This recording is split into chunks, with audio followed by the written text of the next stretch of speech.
Syair cintai bahasa Melayu, irama Tok Kenali.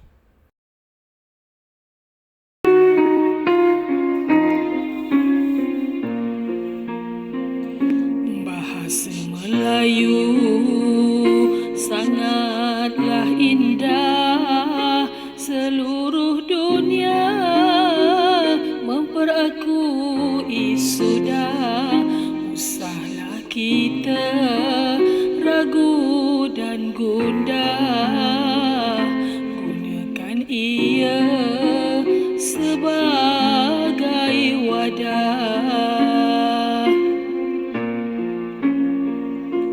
Usah disanjung bahasa orang, bahasa kita tiada yang kurang. Cantik molek dalam mengarang, dari dahulu hingga sekarang.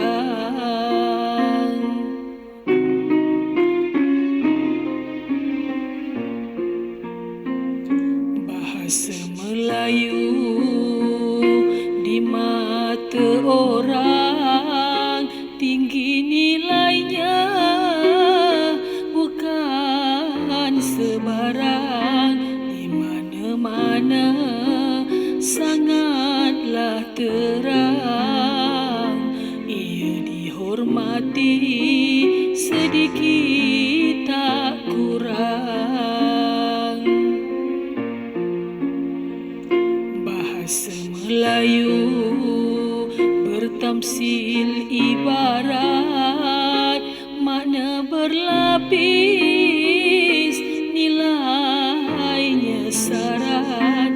Orang membaca tidaklah berat, mudah difahami apa yang tersirat.